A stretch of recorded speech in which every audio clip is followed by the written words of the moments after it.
10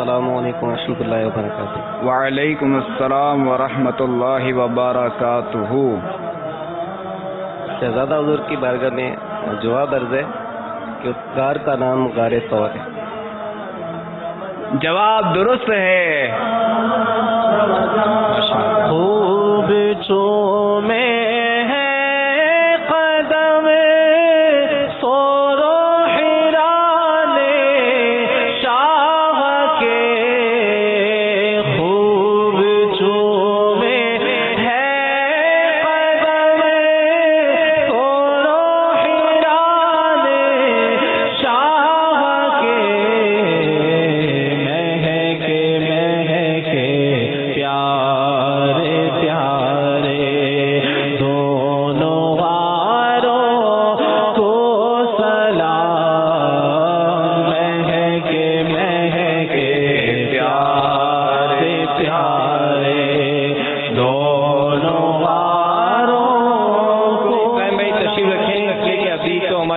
نصیبوں کے نام ہم سنیں گے اور انشاءاللہ دعا بھی ہوگی. مجلس کے اختتام کی دعا تو ایسی فضیلت والی دعا کہ جو مجلس کے اختتام پر وہ دعا پڑھتا ہے تو اس کی مغفرت کی بشارت ہے. اور آپ لوگ ایسے ہی دعا پڑھے بغیر جا رہے ہیں تو بالکل جگہ پہ بیٹھ جایا کریں جب تک اجتماع مکمل نہ ہو. بلکہ امیر علیہ سنت نے تو اس اسلامی بھائیوں کو دعائیں دی جو صلاۃ و سلام کے بعد جاتے ہیں, تو امیر علیہ سنت کی دعاؤں سے حصہ مل جائے گا انشاءاللہ. تو صلاۃ السلام میں بھی شرکت کیا کرے اجتماع اختتامی جب ہوتا ہے. صلو علی الحبیب.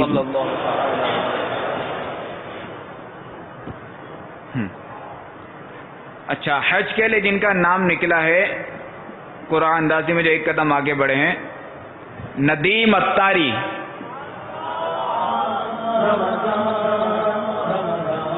ماشاء اللہ ہمارے یہ اسلامی بھائی جن کے نام پکارے جا رہے ہیں 21 رمضان المبارک کو ان کی فائنل قرآن اندازی ہوگی جو 10 نام ہوں گے, اور دیکھیں اس دن ان کا کیا ہوتا ہے. ندیم بھائی ایک اور قدم آگے بڑھ گئے, مرحبا. عمرے کے لیے خلیل اتاری ماشاءاللہ, اور بغداد معلّہ کے لیے اشفاق اتاری. سبحان اللہ, مرحبا مرحبا ماشاءاللہ. اچھا, پاکستان میں ہونے والے اعتکاف کی قرآن اندازی زین بن عبد الرحمن مظفر آباد کشمیر عمرے کے لیے. اور مدنی چینل کے ناظرین میں سے ام محمد عرب شریف. رمضان آ گیا ہے رب کی ہوئی عطا ہے, رمضان آ گیا. آج میں ام محمد عرب شریف. جی جی ماشاءاللہ. صلو علی الحبیب صلی اللہ تعالی علی محمد وعلی آلہ وصحبہ وبارک. فرمان مصطفیٰ صلی اللہ تعالی علیہ وآلہ وسلم, جس نے اس دعا کو 3 مرتبہ پڑھا تو گویا اس نے شب قدر حاصل کر لی. لا الہ الا اللہ الحلیم الکریم سبحان اللہ رب السماوات السبع ورب العرش العظیم. لا الہ الا اللہ الحلیم الکریم سبحان اللہ رب السماوات السبع ورب العرش العظیم.